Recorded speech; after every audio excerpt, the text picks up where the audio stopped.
بسم الله الرحمن الرحيم. إن الحمد لله نحمده ونستعينه ونستغفره ونعوذ بالله من شرور أنفسنا ومن سيئات أعمالنا. من يهده الله فلا مضل له ومن يضلل فلا هادي له، وأشهد أن لا إله إلا الله وحده لا شريك له، وأشهد أن نبينا محمدا عبده ورسوله صلى الله عليه وآله وصحبه وسلم تسليما كثيرا. أما بعد، أيها المسلمون، أيتها المستمعات الكريمات، السلام عليكم ورحمة الله وبركاته. وعليكم السلام ورحمة الله وبركاته. نبدأ معكم هذا اليوم وهذا اللقاء الطيب المبارك بحول الله وقوته في سيرة النبي صلى الله عليه وسلم. وبادئ ذي بدء، وفي أول الأمر أقوم نيابة عن أخي، وهذا مقام التيمم عند غياب الماء، فأنا أعتذر منكم، ولذلك أرجو من أخي عبد الرحيم إذا وجد من هو أفضل مني أو رجع أخي يعود الدرس كما كان، إنما أنا نائب، وإذا حضر الماء بطل التيمم. فإذا وجد الأخ عبد الرحيم من هو أفضل وأحسن فأنا أتنازل، وإذا لم يجد أنا معكم بإذن الله وحوله وقوته. Setelah tadi mengucapkan puji-pujian kepada Allah, kemudian salawat dan salam kepada Rasulullah sallallahu alaihi wasallam, dan mengucapkan salam kepada kita, beliau mengatakan, alhamdulillah pada malam hari ini kita akan membahas sirah nabawiyah sebagaimana biasanya. Kita akan memulai kajian ini dengan pertolongan dan kuasa Allah Subhanahu wa taala. Dan saya pada malam hari ini, saya adalah menggantikan saudara saya yang tidak berhadir bersama kita. Dan ya, kalau diibaratkan dengan sesuatu yang lain, maka saya ini ibarat tayamum yang menggantikan wudhu. Jadi saya posisinya hanya sebagai pengganti. Oleh karena itu, apabila saudara saya kembali lagi, atau misalnya ada orang yang lebih tepat atau yang lebih bagus untuk mengisi ini, barangkali saudara Abdul Rahim bisa menunjuknya dan saya mengundurkan diri. Artinya mungkin beliau lebih pantas.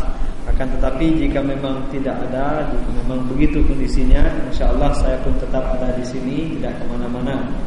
Namun intinya adalah jika ada yang lebih baik yang bisa menggantikan kajian ini, barangkali beliau lebih baik.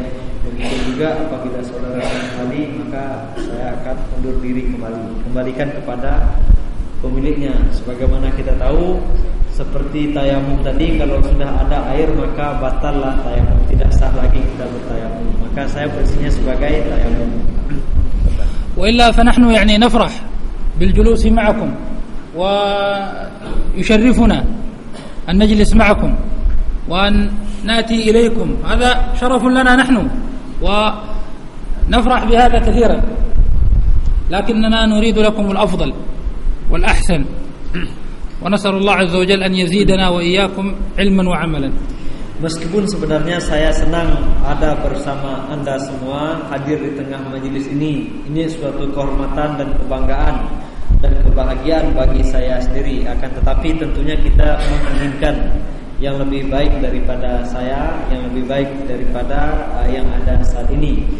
Oleh karena itu kita hanya bisa berharap kepada Allah Subhanahu wa taala, semoga Allah menambah ilmu dan pengetahuan kita bersama tentang agama Allah ini. في هذا المجلس تدارستم سيرة النبي عليه الصلاة والسلام من كتاب الرحيق المختوم في سيرة النبي صلى الله عليه وسلم، وقد آن الأوان وجاء الوقت لذكر مولده عليه الصلاة والسلام. Dalam majelis ini sebagaimana biasa kita semua atau Anda semua kita mengkaji kitab atau sirah nabawiyah dengan referensi utama kita adalah kitab Ar-Rahim Al-Maktum.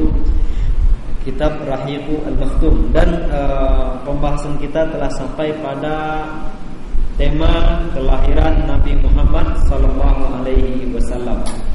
النبي عليه الصلاة والسلام كما عرفتم خاتم الأنبياء والمرسلين، وهو رسول هذه الأمة.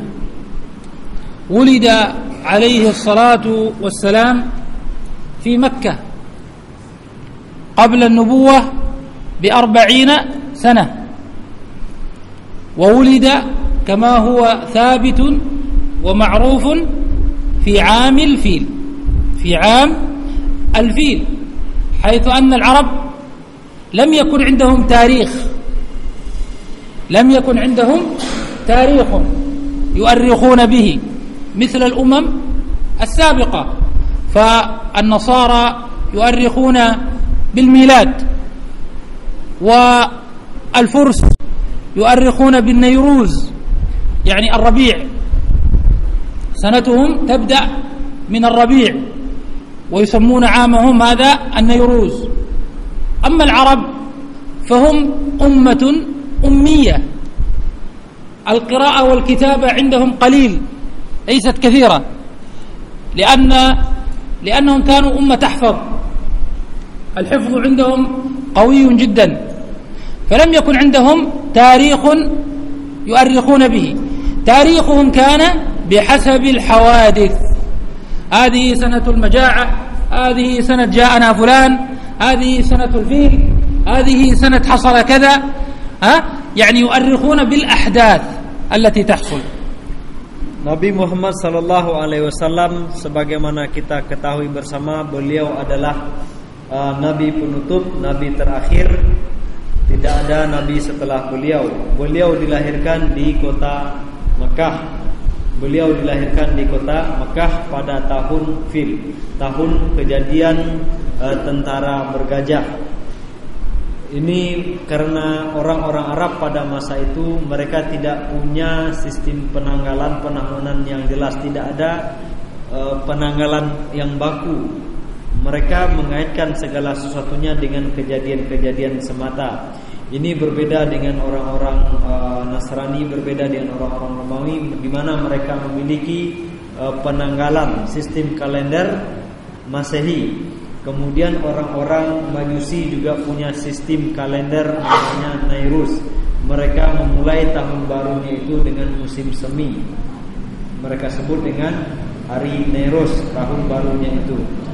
Sementara orang-orang Arab, mereka adalah umat yang ummi, yang tidak mengenal tulis baca secara umum. Sedikit sekali orang-orang yang mampu tulis baca. Mereka tidak memiliki sistem kalender yang baku, karena mereka lebih berpatokan, lebih berpegang kepada ingatan. Mereka adalah umat yang kuat ingatannya, segala sesuatunya main ingatan saja. Kemudian mereka kaitkan dengan kejadian-kejadian yang ada pada tahun tersebut. Misalnya tahun terjadinya kelaparan, tahun terjadinya bencana ini, atau tahun gajah seperti yang kita sebutkan tadi. Wa asahhu al-aqwal annahu wulida fi syahri Rabi' al-awwal, fi syahri Rabi' al-awwal min 'am al-fil. Amma 'am al-fil muttafaq alayh annahu wulida fi 'am al-fil. أما الشهر فالأصح أنه في شهر ربيع الأول، ومنهم من يقول 9 ومنهم من يقول 12 من شهر ربيع الأول، وهو يوافق شهر إبريل من سنة 571 ميلادية. Rasulullah sallallahu alaihi wasallam dilahirkan, kelahiran beliau ini sudah disepakati oleh para ahli, yaitu pada tahun Fil, tahun kejadian tentara bergajah menyerang kota Mekah. Ini sebuah maklumat yang disepakati, tidak ada perbedaan pendapat tentang hal ini. Adapun tentang bulannya, maka pendapat yang terkuat, artinya ada perbedaan pendapat di sini. Pendapat yang terkuat mengatakan bahwa beliau dilahirkan pada bulan Rabi' al-Awwal. Artinya tentang bulan kelahiran Nabi ini ada perbedaan pendapat. Kemudian pendapat terkuat yaitu pada bulan Rabiul Awal. Kemudian tanggal berapa dalam bulan Rabiul Awal itu pun ada dua pendapat lagi. Ada mengatakan tanggal 9, ada mengatakan tanggal 12. Nah, ini bertepatan dengan bulan April pada tahun 571 Masehi. تكلمت عن قصة الفيل أصحاب الفيل والنبي عليه الصلاة والسلام في هذه السنة التي ولد فيها كانت حادثة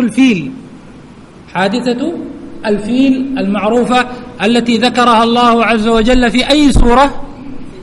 في سورة الفيل. ألم تر كيف فعل ربك بأصحاب الفيل. وكان عندي مرة طالب يقرأ سورة الفيل، يسمي عندي سورة الفيل، هذا طبعا يعني يعطيكم طرفة حقيقية يعني، فيقرأ عندي فكان يقرأ ألف لام ميم ترى كيف فعل ربك بأصحاب الفيل، ألم قرأ ألف لام ميم. Jadi tahun kelahiran Nabi Muhammad SAW ini disebut dengan tahun fil, yaitu tahun kejadian tentara bergajah. Pada tahun itulah kejadiannya, pada tahun Nabi Muhammad dilahirkan, yaitu suatu peristiwa yang diceritakan Allah dalam Al-Quran, dalam surat Al-Fil. Jadi ada kejadian, kata beliau, salah seorang murid beliau dahulu waktu belajar membaca surat Al-Fil ini, kan diawali alam tara kaifa fa'ala rabbuka bi ashabil fil. Di situ diawali alam, alif lam mim. Kemudian siswanya ini membaca alif lam mim tara kaifa fa'ala rabbuka, karena kan tulisannya mirip dengan alif lam mim alam tara. وملخص قصة أصحاب الفيل ملخص أن أبرهة الحبشي الذي كان يحكم اليمن أراد أن يصرف العرب من الذهاب إلى مكة وأن يذهبوا إلى كعبته القليس التي بناها في اليمن قريب من بين إب وصنعاء، بنى كعبة وسماها القليس، وأراد أن العرب لماذا يذهبون إلى مكة؟ يأتوا إلى قبلته، إلى كعبته، لما في ذلك من الفوائد الدينية والتجارية والاقتصادية الكبيرة.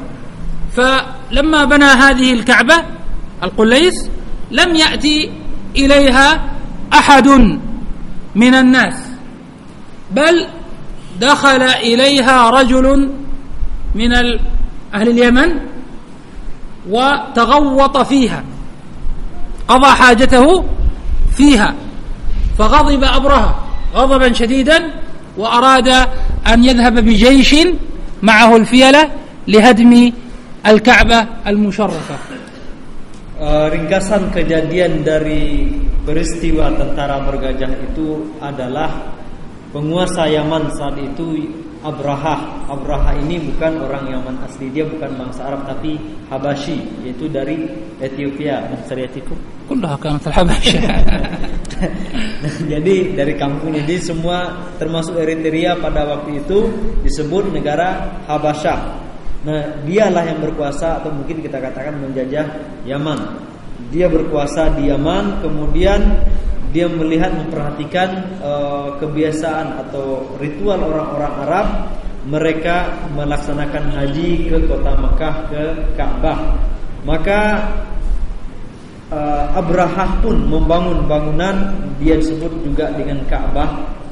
Dia diberi namanya Al-Qulais. Dia berharap, dia menginginkan orang-orang Arab memindahkan hajinya tidak lagi ke Ka'bah tetapi ke bangunan yang dibangunnya ini, karena dia melihat ada manfaat yang besar, keuntungan besar dari ritual haji ini, karena ada ritual manfaat dari segi keagamaan, kemudian juga mendatangkan keuntungan secara materi dan perekonomian. Dia ingin mengubah kebiasaan yang sudah berlaku, akan tetapi upayanya itu tidak mendapat sambutan dari masyarakat Arab. Bahkan salah seorang di antara mereka penduduk Yaman asli, yang tentunya keturunan Arab asli, bukan Habasyah. Nah, dia datang malam-malam kemudian buang air, buang hajat di Al-Qulais itu. Artinya sudahlah orang-orang Arab itu tak mau datang, malah dikotori lagi. Maka Abraha sangat marah. ثم لما وصل إلى مكة كما تعرفون الله عز وجل حمى بيته أما قريش ومن فيها خرجوا وعبد المطلب قال اللهم إن العبد يمنع رحله فامنع رحالك يقول يا رب كل واحد يحمي بيته أنت احمي بيتك وخرجوا من مكة فالله عز وجل جعل آية وعبرة وعظة للناس جميعا فأهلك أبرهة وجيشه بجند من جنوده فأرسل عليهم طيرا أبابيل ترميهم بحجارة من سجيل فجعلهم كعصف مأكول وهذا والعرب ينظرون كيف الله يهلك هذا الجيش. Kemudian Abraha pun mempersiapkan pasukannya hendak menghancurkan Ka'bah. Kemudian singkat cerita begitu sampai di Ka'bah atau di kota Mekah, maka Allah Subhanahu wa taala menghancurkan pasukan Abraha ini. Allah sendiri yang melindungi Ka'bah. Sementara orang-orang Quraisy penduduk Mekah, mereka meninggalkan kota Mekah, menyelamatkan diri mereka. Abdul Muttalib sebagai pembesar atau pemimpin kota Mekah pada saat itu berdoa kepada Allah, ya Allah, hamba-hambamu menyelamatkan dan melindungi harta, benda, rumah-rumah dan hewan ternak mereka masing-masing. Maka engkau lindungi pula lah rumahmu ya Allah.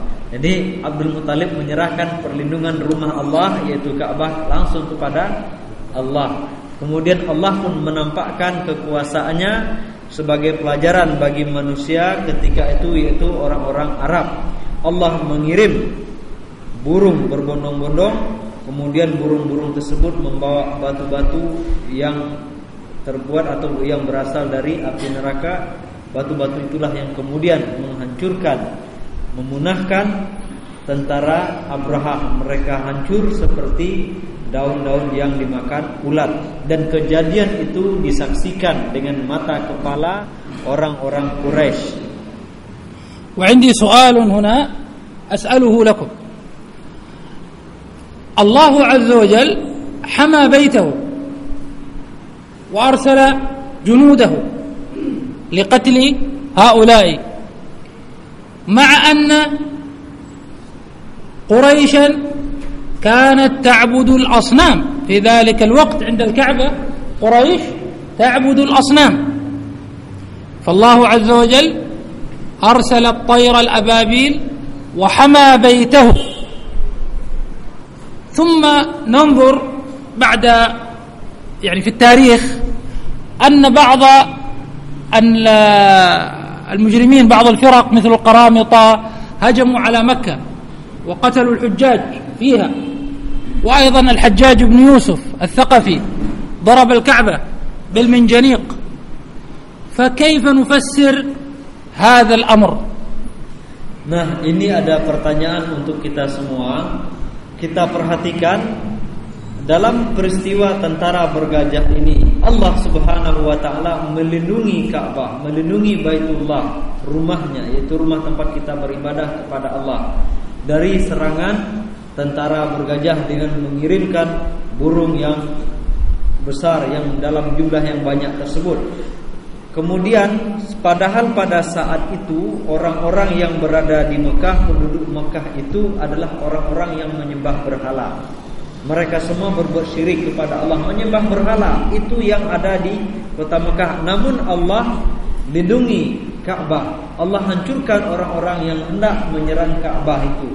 Padahal ketika kita lihat pada kejadian-kejadian berikutnya, pada peristiwa berikutnya setelah Ka'bah menjadi tempat beribadah umat Islam, setelah kota Mekah itu masuk Islam sepeninggal Rasulullah sallallahu alaihi wasallam sekian tahun kemudian, Ka'bah, Masjidil Haram pernah digempur, pernah diserang oleh orang-orang Qaramitah, yaitu salah satu sekte dalam agama Syiah. Nah, mereka menodai kehormatan Ka'bah, ada yang dirusak dan ada yang dicurinya. Kemudian sebelumnya bahkan Hajjaj Yusuf Ats-Tsaqafi pernah menyerang Mekah, pernah menyerang Ka'bah juga. Ternyata mereka dibiarkan oleh Allah begitu saja. Nah, ini apa hikmah di balik ini? وفي آخر الزمان أيضا يأتي ذو السويقيتين ويهدم الكعبة. Kemudian juga diberitakan oleh Rasulullah. هذا من الحبشة برضه. Nah, pada akhir zaman nanti Ka'bah pun kembali akan dihancurkan oleh seseorang yang kembali datang dari Habasyah. Nah, dia akan menghancurkan Ka'bah. Rasulullah mengatakan seperti itu. Nah, ini ada apa di balik ini? Kenapa ketika Ka'bah itu atau Mekah diisi oleh orang-orang musyrik yang menyembah berhala, Abrahah datang hendak menghancurkan Ka'bah, dilindungi oleh Allah. Ka'bah dilindungi oleh Allah. Tapi kemudian mengapa ketika umat Islam yang berada di kota Mekah datang Hajjaj, dibiarkan oleh Allah. Datang orang-orang Karamitah bahkan sempat mencuri Hajar Aswad, dibiarkan. Kemudian di akhir zaman pun lagi-lagi seseorang pemimpin dari Habasyah menghancurkan Ka'bah dan dibiarkan oleh Allah. Ada apa di balik ini? نأخذ إجابة منهم. Apa hikmahnya? تفسير يعني. Apa yang bisa kita tafsirkan dari peristiwa ini? موجود جواب. من؟ Nah, apa jawab? Ada yang bisa jawab? هدية. جاءت الهدية. هدية. الآن يأتي جواب.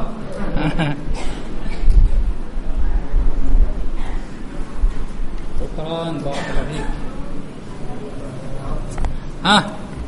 Nih, penghapus dosa-dosa wanita. Jawab. Ada jawab? Islam sebagai bagaimana pembelanya dalam agamanya. Kal ikhtibar li al-muslimin ma mawqifuhum yani tijah dinihim, kaifa yudafi'una an dinihim. هذا جزء من الجواب. نستمع. Nah, kurang lengkap. Karena orang-orang yang tadi berdoa kepada Allah itu beriman kepada Allah sementara tadi Abraham jelas-jelas kafir. Nah, qal li'anna alladhina yahjumuna ba'da Abraham hadha haula'i muslimun mu'minun. القرامطة ليسوا مسلمين. Nah, tapi orang Karamitah itu mereka bukan muslimin. القرامطة ليسوا مسلمين. Nah, sekte yang Karamitah itu sudah keluar dari. لأن القرمطي قائدهم عند الكعبة لما قتل الحجاج يقول أنا الله وبالله أنا يخلق الخلق وأفنيهم أنا. Kenapa? Karena ini pemimpin mereka Qurmuti setelah berhasil menyerang Ka'bah kemudian membunuhi jemaah haji yang ada pada saat itu, dia mengatakan sayalah Allah dan أنا الله وبالله أنا يخلق الخلق وأفنيهم أنا. Sayalah Allah dan saya pun ada bersama. Artinya dia mengatakan saya menyatu dengan Allah. Sayalah yang menciptakan makhluk ini dan saya pula lah yang menghancurkannya. Itu yang dikatakan pemimpin mereka. Jadi bukan muslim. طيب نعطي الجواب. موجود ولا خلاص؟ Ada آخر جواب. terakhir. Untuk dijadikannya keadaan untuk menguji iman manusia di saat itu, mana yang memang masih tetap beriman kepada Allah, mana yang kufur. Ikhtibari iman al-muslimin. Man minhum al-mu'minuna haqqan. هذا نفس جواب نفس الجواب. طيب نقول الله عز وجل حمى بيته لأنه أراد أن يبعث في هذا البيت رسوله عليه الصلاة والسلام. الله عز وجل أراد أن يبعث في هذه المدينة آخر الرسل محمد عليه الصلاة والسلام، وأن يقيم في هذه المدينة دينه خاتم الأديان والرسالات، دين الإسلام. هذا أولا. ثانيا أراد الله عز وجل أن يري العالم كله قدرته وقوته وبطشه الشديد. ثم الله عز وجل بعد أن بعث نبيه عليه الصلاة والسلام وقام الدين وقام الإسلام والأمة أصبحت أمة إسلامية، أصبحت المهمة على المسلمين أن يحموا هذه المدينة التي هي أعظم البلاد عند المسلمين. فأصبحت المهمة والواجب على المسلمين أن يحموا هذا البيت وأن يفدوه بأرواحهم وأن يطهروه. فإذن أولا لأن الله سيبعث في هذا البيت نبيه عليه الصلاة والسلام، فإذن يهلك هؤلاء الكفار، وفي نفس السنة يولد عليه الصلاة والسلام، وفي هذا معجزة وفي هذا آية وعلامة. لذلك الله عز وجل يقول: ألم تر كيف فعل ربك، مع أن النبي عليه الصلاة والسلام لم يولد،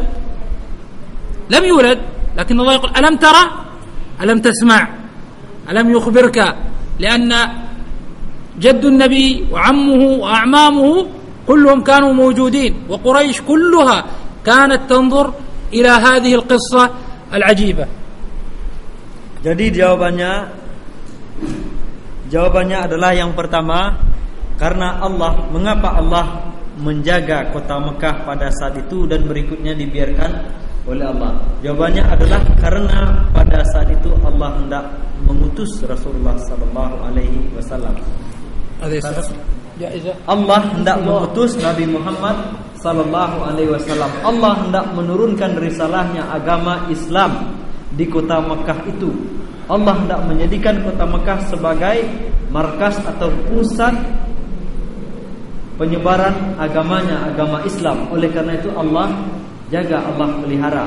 Kemudian yang kedua, Allah hendak memperlihatkan kepada manusia, kepada seluruh dunia, kekuatan dan kekuasaan Allah, dan betapa hebatnya murka Allah Subhanahu wa taala, betapa syadidnya atau berapa berbahayanya hukuman dari Allah Subhanahu wa taala. Nah, ini alasannya. Dan setelah itu, setelah agama turun, kemudian Rasulullah sudah menyampaikan risalahnya, maka semuanya tujuan tadi sudah tercapai. Maka Allah serahkan berikutnya penjagaan kota Mekah tersebut kepada kaum muslimin itu sendiri. Kaum musliminlah yang seharusnya memelihara dan menjaga serta membela kehormatan kota Mekah dan Ka'bah Allah Subhanahu wa taala.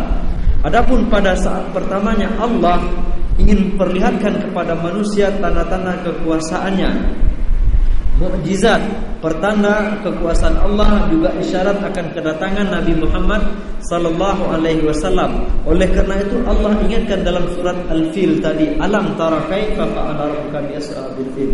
Tidakkah kalian melihat apa yang dilakukan Allah, apa yang dibuat Allah terhadap tentara bergajah? Dan padahal kejadian itu sudah lewat. Namun kakek Rasulullah atau paman-paman Nabi Muhammad SAW dan sebagian penduduk Mekah menyaksikan dengan mata kepala mereka sendiri tentang apa yang terjadi terhadap tentara-tentara bergajah itu. Allah ingatkan, tidakkah kalian sudah menyaksikan, tidakkah kalian mendengar apa yang terjadi kepada mereka, orang yang membangkang atau orang yang menantang Allah Subhanahu wa taala. Ini peringatan, mukjizat, tanbih atau sebuah isyarat dari Allah Subhanahu wa taala tentang kekuasaannya, mengingatkan orang-orang yang ada pada saat itu. Kemudian setelah misi ini berhasil, agama Islam sudah menyebar, maka kewajiban berikutnya itu ada pada pundak kita umat Islam. فكان هذا إذن مقدمة لولادة النبي صلى الله عليه وسلم وتهيئة وتجهيز لولادته عليه الصلاة والسلام. Nah, jadi ini pun menjadi muqaddimah atau pengantar dari kelahiran Nabi Muhammad sallallahu alaihi wasallam. ثم ولدته أمه آمنة بنت وهب وأرسلت إلى جده عبد المطلب تبشره بولادة حفيده، لأن كما عرفتم أن والد النبي عليه الصلاة والسلام